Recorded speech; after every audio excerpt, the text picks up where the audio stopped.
Right now, bad as we are. Shit, I play anybody get something. Thanks, bro. Man, this is crazy,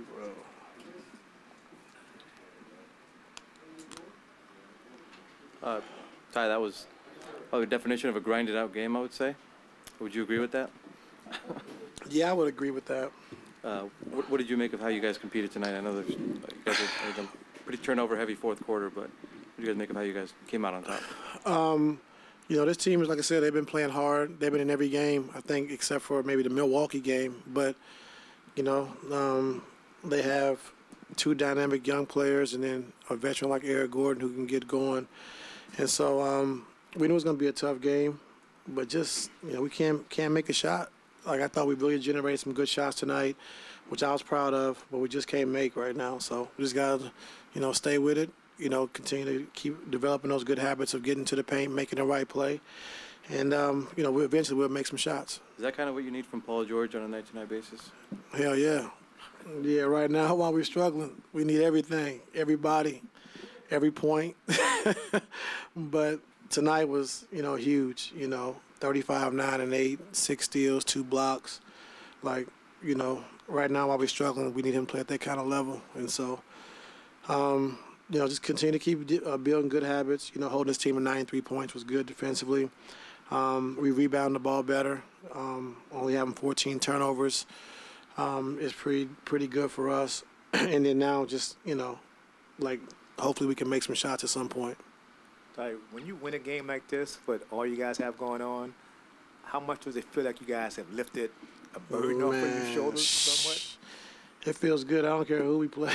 Like I said, it's a young, scrappy team that play fast. They play hard.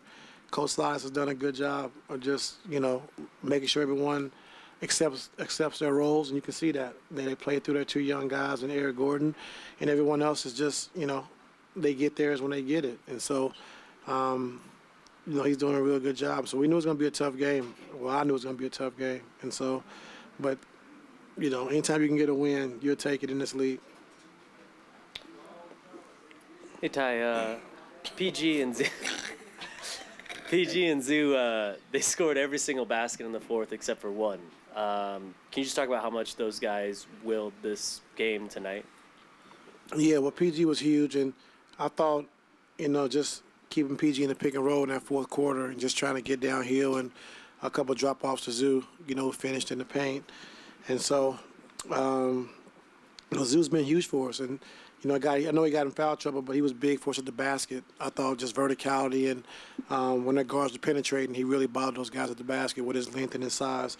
And so, defensively, he's really our anchor, and he did a good job with that tonight, and also having 4 blocks.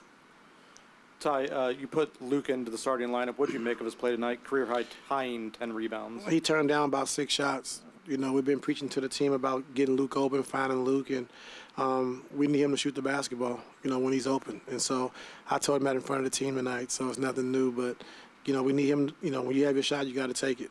No Zoo post-ups tonight? Mm-hmm. No Zoo post-ups tonight? Not tonight. Yeah, not tonight. We'll get to that for you. Ty, you talked about pace a lot yesterday, last game. How did you feel like the pace was today? It was a little bit better today in terms of not like walking into sets like you talked about. How do you feel about it? I thought that first quarter, Reggie really had a great pace. He really established a pace for us. And then when he came back in, he was tired. So, we got to get in better shape, playing through the games. And it just seemed like our guys are tired a little bit. And that's from being old, I guess.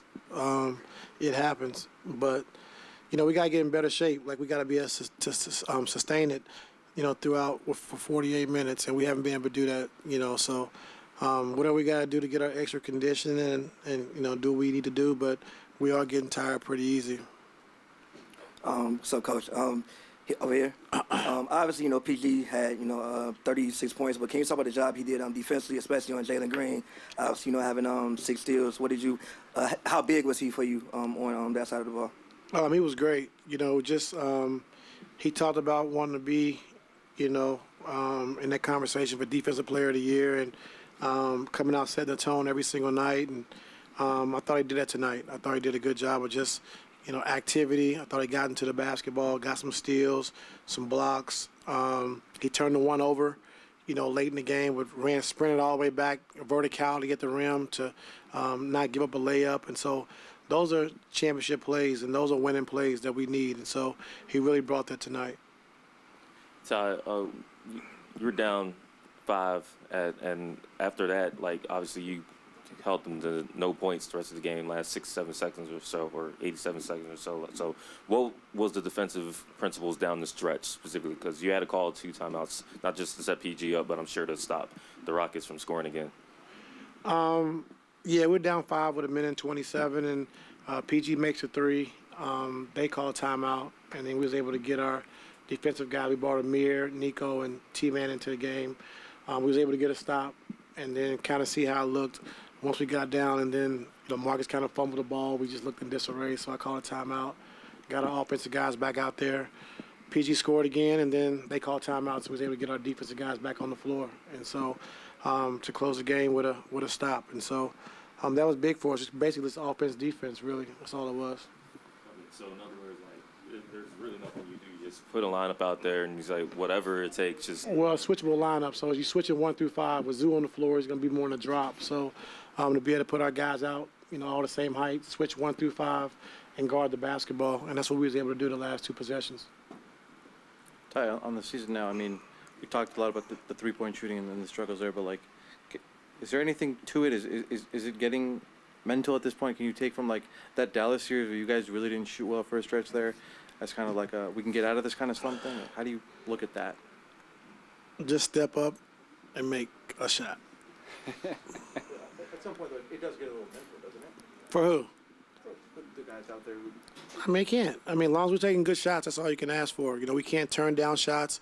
We can't run from shots because you're having a bad shooting night. If that's her shot, then you got to take it. And so that's why I was on Luke about turning down 6, and so we just got to take our open shots, whether you're shooting the ball or not. If you're a 40% three-point shooter the last couple of years for my team, you got to shoot the basketball, and that's plain and simple. Hey, Ty, your note earlier about the fatigue level and guys getting tired. What are your thoughts on what the guys can do to adapt and overcome with that, especially knowing the injuries? I don't know. With all the games coming as fast as they're coming, it's tough to really practice hard. I think just the extra, getting on the ellipticals, getting on the bikes, doing your extra work to try to get in some shape. But then it's also important to have your legs as well, so it's kind of tough. So these first, 10, 15 games, we just got to play through it and try to get ourselves in better shape. Is what? Yes. Good question.